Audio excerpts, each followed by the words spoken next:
I set myself the challenge of watching every single episode of Doctor Who ever made, all the way from 1963 right up until the modern era. So far we're this far through the first Doctor's era, and this far overall. We're in Season 3. Galaxy 4 is a chance for Doctor Who to show how progressive it can be, as we're introduced to the Draven, a group of strong female warriors who are capable and fierce, which is pretty good for the 60s. It's nice to see that even in the 60s, Doctor Who was being progressive and showing non-sexist viewpoints. Anyway, the women all die because they can't see past appearances. Mission to the Unknown is an odd one in Doctor Who in that it doesn't feature the Doctor or any of his companions or the TARDIS at all. Instead, we follow an officer called Mark Corey on a planet called Kemble, who's discovered a plot by the Daleks. He tries to get the word out, but unfortunately he's killed before he can do so. We don't really know what the Daleks are up to at this point. It's almost as if they've got some sort of master plan. The Mythmakers takes us to ancient Greece, and Vicky manages to solidify her role as the replacement Susan by doing exactly what Susan did and leaving the TARDIS for love. She stays in the period to be with... God, what was his name? Instead, we get Katerina, a handmaid of Cassandra, who will be joining the TARDIS crew as the new companion.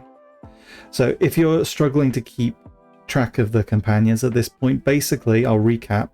We had Susan to start off with, then Ian and Barbara joined in the first episode, then we lost Susan, got Vicky, then we lost Ian and Barbara and got Stephen, now we've lost Vicky and we've got Katerina. Okay? And it should be pretty stable from here on out. The Daleks' master plan. They've been planning it for hundreds of years at this point, so it must be absolutely... We have a bomb! Amazing. Great plan. No notes. Unfortunately, it's a sad one for the Doctor as we have the first companion to die while travelling with him. Katerina, unfortunately, is killed off in this serial. But luckily we can discard and draw, and we'll be right back up there with our new companion, Sarah Kingdom, who was originally an assassin sent... she's dead too. Okay, so we get to have an adventure with just the Doctor and Stephen. Just one companion, that's fine. We get to see the lead up to the massacre at St. Bartholomew's Eve. And at the end of the episode, the Doctor decides that it's too much of a sausage fest in the TARDIS, so they drop back into 1960s Earth again and literally kidnap a woman. Just pick her up off the street. Her name's Dodo, and she's going to be the new companion now. So we're back. We've got two companions again. We're good.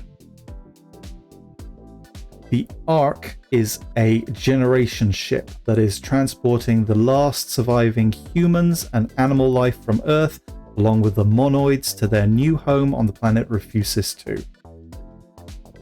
What is a monoid, you say? I am so glad you asked.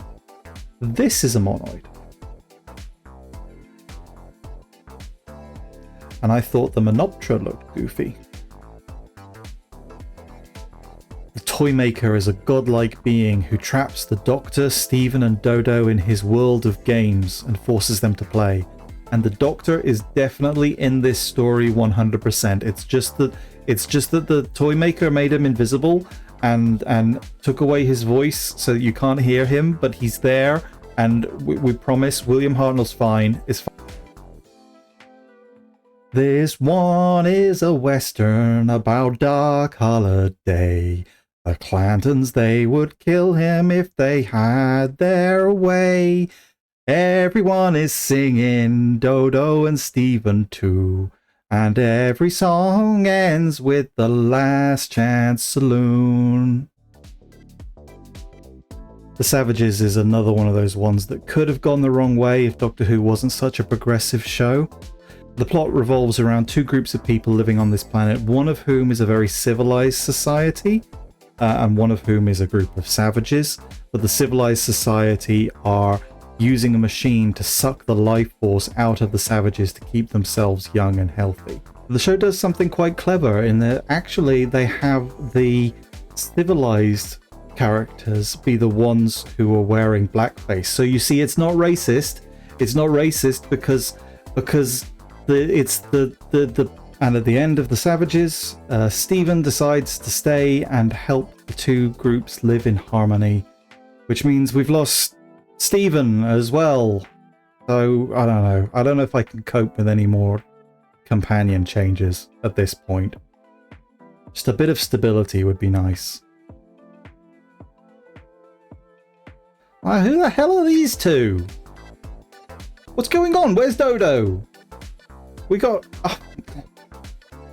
Screw it. Okay, Dodo's gone. We've got Ben and Polly. Ben is a Navy man, and Polly is... I don't even know what Polly is.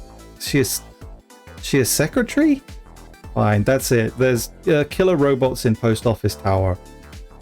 That's it for Season 3. Like and subscribe if you'd like to see more of these.